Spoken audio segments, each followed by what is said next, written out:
On est des putains de menteurs et j'abuse pas sur ce terme.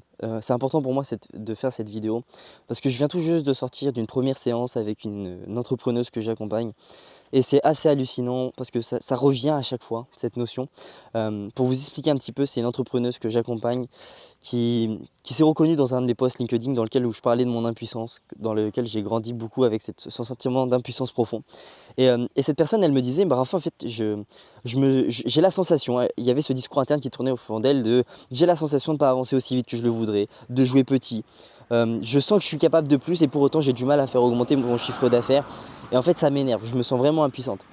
Et très souvent, les personnes qui ressentent ce sentiment d'impuissance, comme je le dis dans mes posts, ils ne vont pas le mentionner directement. Ça va être des personnes qui vont procrastiner, qui vont aller chercher des choses à l'extérieur. Et notamment, tu vois, c'est une personne qui a accumulé plusieurs accompagnements, plusieurs formations, parce qu'elle pensait que les solutions étaient à l'extérieur.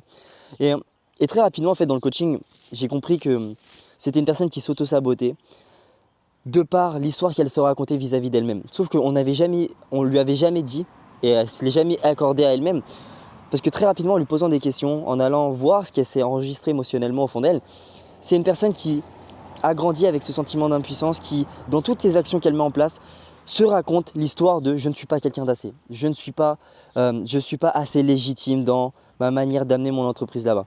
Et en fait, toutes ces actions, elle est dans une situation où toutes ces actions sont drivées par cette énergie qui la tire vers le bas. Et ça, il y en a beaucoup d'entre nous, beaucoup d'entrepreneurs qui se racontent maintes et maintes histoires, qui essayent de mettre des choses en place, qui essayent de suivre des formations, et pour autant, intérieurement, il y a des phrases comme celle-ci qui les tirent vers le bas.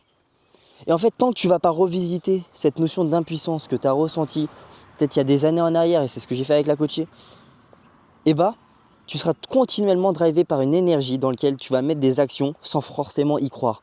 Et c'est pour ça qu'en fait, tu as beau suivre maintes et maintes formations, te faire accompagner d'un point de vue business, tant que tu es drivé par l'énergie qui te tire vers le bas et que tu ne crois pas profondément en toi, que tu n'accordes pas l'amour nécessaire aux différentes parties de toi, dans ta posture d'entrepreneuriat, tu seras toujours dans ces réflexions internes en disant je ne suis pas quelqu'un d'assez, je ne suis pas légitime, je n'arriverai pas à atteindre ce chiffre d'affaires, je n'arriverai pas à obtenir ce nouveau client, je n'arriverai pas à emmener mon entreprise là-bas, je n'arriverai pas à créer mon événement.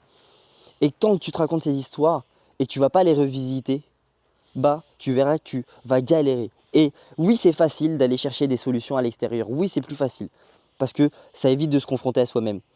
Mais en fait, si tu as ce discours interne et que tu regardes cette vidéo, c'est juste j'ai envie de te dire, c'est vraiment une putain d'invitation à revenir à toi et d'aller revisiter ce que tu te racontes au fond de toi.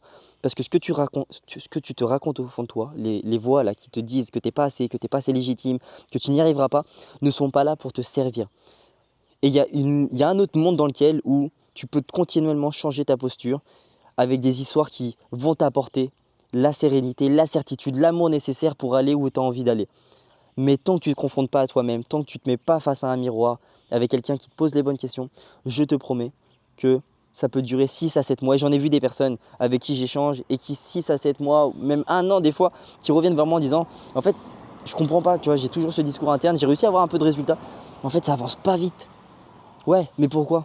Qu'est-ce que tu te racontes au fond de toi que tu t'autorises pas à montrer? Et dès que tu mets le doigt là-dessus, en fait, tu retrouves ce soulagement. C'est ce qui s'est passé dans la séance juste avant. Tu retrouves la personne, ce souffle qu'on a beaucoup en séance, où la personne lâche en fait. Lâche cette pression qu'elle se met continuellement dans sa manière de se développer.